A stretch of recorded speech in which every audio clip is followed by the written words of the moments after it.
आज के वीडियो में समझेंगे कि गायत्री मंत्र आपके शरीर और मन पर क्या प्रभाव डालता है। मैं चाहता हूं कि गायत्री मंत्र का सूक्ष्म से सूक्ष्म प्रभाव को आप मनोवैज्ञानिक तरीके से समझ लें और आप अपने जीवन में आने वाली सभी समस्याओं को, मैं पुनः दोहरा दूं, आप अपने जीवन में आने वाली सभी समस्याओं को, चाहे वो किसी भी तरह की समस्या हो, उसका समाधान करने की कला सीख ले। इसीलिए इस वीडियो को बड़े ही एकाग्रचित होकर के शुरू से अंत तक के देखिएगा, तभी आप अच्छे से समझ पाइएगा, नहीं तो आपको समझने में कठिनाई होगी। देखिए, व्यक्ति का जीवन जो है ना, वो क्या है, कैसे है, इस पे फोकस ना करके व्यक्ति के जीवन को जो चलाता है उस पे फोकस करने की आवश्यकता है। आपके जीवन को चलाता कौन है, या कहें तो कलयुग में मनुष्य का ईश्वर कौन है? जरा ध्यान से देखिए, समझिएगा, जरा ध्यान से समझिएगा। इस कलयुग में मेरे अनुसार व्यक्ति का ईश्वर उसका मन है। मैं पुनः दोहरा दूं, इस कलयुग में व्यक्ति का ईश्वर उसका स्वयं का मन है, और यह मन रूपी कलयुगी ईश्वर इतना वफादार है कि इसे जिस किसी दिशा में भी लगाते हैं आपको तथास्तु कह देता है। आप बुराई की दिशा में अपने मन रूपी कलयुगी ईश्वर को लगाते हैं, उसी दिशा में तथास्तु कह देता है।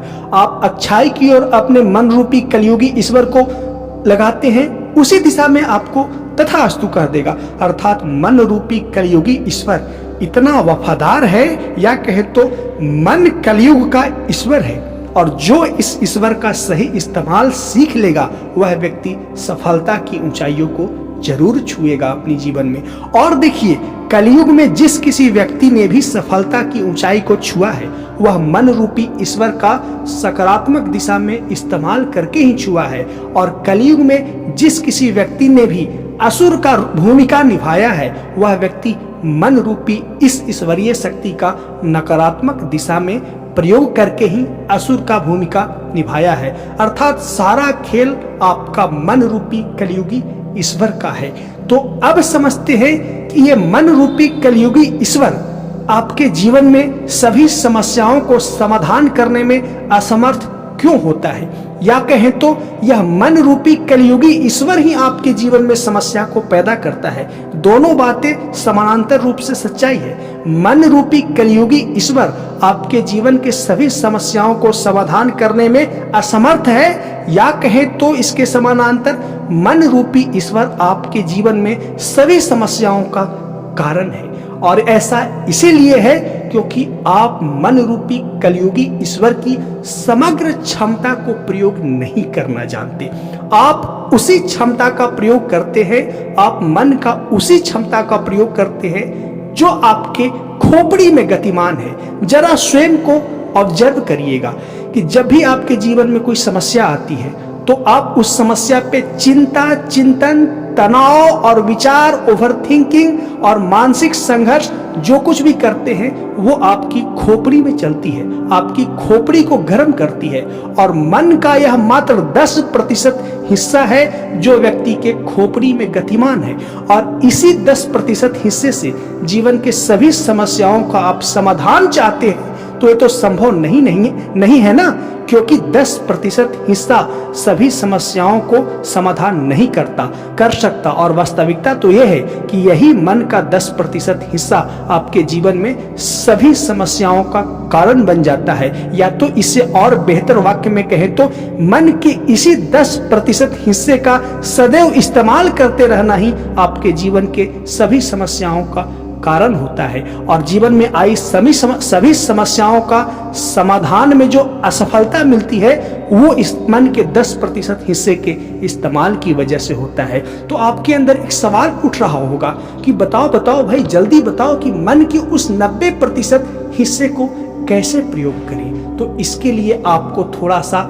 मेरे वीडियोज पे केंद्रित होना होगा, जो मैं आगे समझाने वाला हूँ। देखिए, मेरे अपने अध्ययन, अनुभव और अनुसंधान के आधार पे मैंने ये चीज एहसास किया है, इस चीज को जाना है यथार्थ में, कि व्यक्ति का जो शरीर है ना, उसमें जो मन का विभाजन है ना, वो बहुत ही जटिल प्रविधि या जटिल प्रक्रिया में है। या जटिल स्टेज में है, जिस मन के हिस्से से आप सोचते हैं, तनाव लेते हैं, या सीधे से वाक्यों में कहे कि आपकी खोपड़ी में जो मन गतिमान है वह मन का बहुत ही लघु या चेतन मन जिसे आप कहते हैं वह बहुत ही लघु हिस्सा है, 10% हिस्सा है, और आपका चेतन मन ही आपके जीवन पे प्रभावी रहता है। तो मैं अपने अध्ययन, अनुभव और अनुसंधान में पाया हूं कि व्यक्ति के समग्र शरीर में मन का वास है, और सभी शरीर में, व्यक्ति के समग्र शरीर में कुछ ऐसे विशेष केंद्र हैं जहां पे मन की विशेष शक्तियां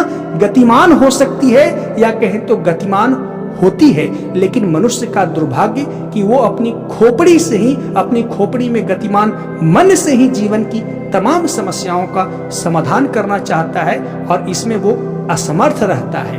तो मन का जो अन्य केंद्र है, या मन शरीर के जो अन्य केंद्रों में सक्रिय है, वो कौन कौन से हैं ये जान लीजिए। देखिए, आपके गर्दन से नीचे, या कहें तो आपके गर्दन को केंद्र मानते हुए या आपके कंठ को केंद्र मानते हुए नीचे आए, और नीचे आते आते आप अपनी कमर को दूसरा केंद्र मान लीजिए। एक केंद्र गर्दन और दूसरा केंद्र आपका कमर। इसी दो केंद्र के बीच में ऐसे विभाजन है जहां पे आपके अवचेतन मन की शक्ति सुसुप्त अवस्था में रहती है।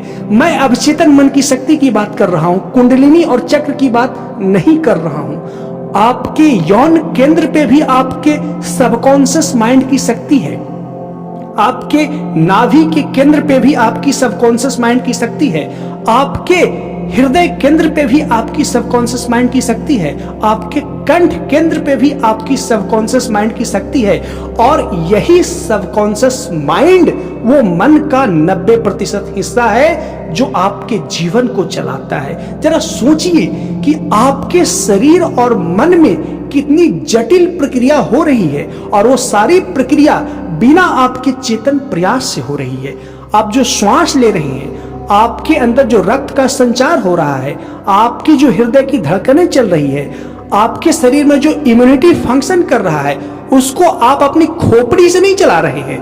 ध्यान से समझिएगा, वो अपने चेतन प्रयास से नहीं चला रहे हैं। जो मन का 10% लघु हिस्सा है, वो आपके अवचेतन प्रभाव से चल रहे हैं। अर्थात आपके शरीर में एक ऐसा इंटेलिजेंस है जो आपके जीवन के समग्र या जीवन के लिए जरूरी क्रियाकलाप और अवयवों को नियंत्रित करता है। और उस जो मन के इस 90% अवचेतन हिस्से का जो व्यक्ति इस्तेमाल करना सीख लेगा, वह व्यक्ति अपने जीवन में सफलता की ऊंचाइयों को छुएगा। तो अब अगला सवाल आता है कि ये 4 केंद्र हैं, यौन केंद्र, नाभि का केंद्र, हृदय का केंद्र और गर्दन या कंठ का केंद्र, जहां पे आपके अवचेतन मन की शक्ति सुसुप्त अवस्था में है। और मैं बताया कि अवचेतन मन आपके जीवन में क्या करता है, जिसे आप चेतन रूप से नहीं कर पाते, उस जटिल कार्य को अवचेतन मन करता है। तो इस अवचेतन मन को सक्रिय कैसे किया जाए, इसी को सक्रिय करने के लिए गायत्री मंत्र है। अब आइए मैं इसका अनुभव करवाता हूं आपको।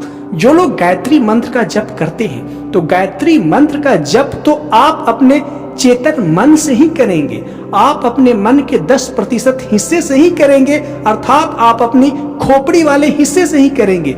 लेकिन जैसे ही गायत्री मंत्र का जप आप चेतन प्रयास द्वारा करना प्रारंभ करते हैं, गायत्री मंत्र का जप आप अपनी खोपड़ी में अनुनादित करना या खोपड़ी में कंपित करना प्रारंभ करते हैं, तत्क्षण अगले कुछ मिनटों में इस मंत्र का प्रभाव आपके कमर के केंद्र से लेकर के नाभि के केंद्र और हृदय का केंद्र और गर्दन या कंठ के केंद्र पर होने लगता है।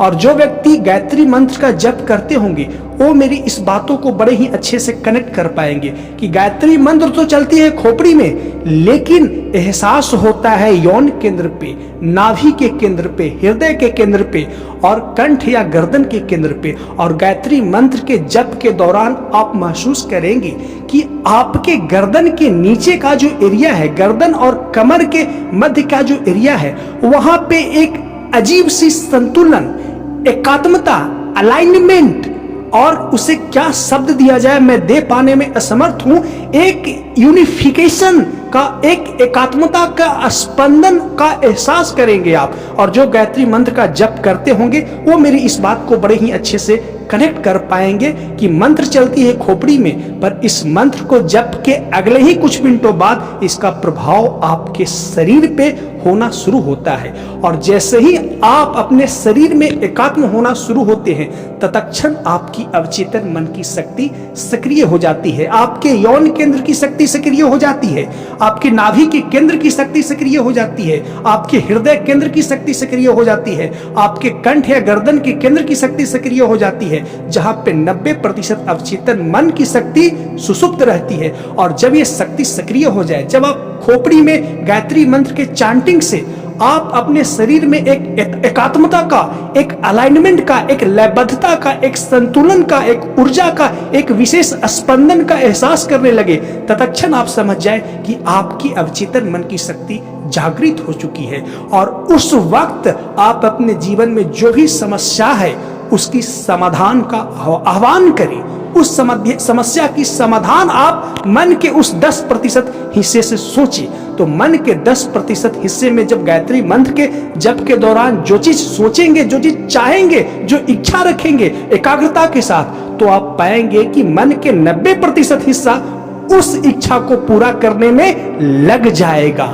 मैं इस चीज को पुनः दोहरा दूं, आप अपने मन के 10% चेतन हिस्से से जो इच्छा करेंगे गायत्री मंत्र के जप के दौरान, उस इच्छा को पूरा करने में आपके अवचेतन मन, जो कि मन के 90% हिस्सा है, वो संलग्न हो जाएगा। और आप पाएंगे कि आने वाले कुछ सप्ताह, कुछ महीनों में आपके अंदर एक विशेष शक्ति या विशेष बल जागृत हो गया, विशेष आइडिया आ गया, जिससे आप अपनी समस्या को चुटकियों में समाधान कर लिए। और मैं इस चीज का प्रयोग अपने जीवन में नियमित रूप से करता हूं, अपनी अवचेतन मन की शक्तियों को गायत्री मंत्र की मदद से जागृत करता हूं। तमाम केंद्र पे जो अवचेतन मन सुसुप्त अवस्था में पड़ा है, उसे सक्रिय, जागृत और उसे पूरी तरह से जगाता हूं, और अपने जीवन में तमाम जो उलझने, समस्या है, उसकी समाधान का आह्वान करता हूं। मैं पुनः दोहरा दूं, उसका समाधान का आह्वान करता हूं। और कुछ ही सप्ताह, कुछ ही दिनों या कभी कभी कुछ ही मिनटों, कभी कभी कुछ ही घंटों में मुझे समाधान मिल जाता है।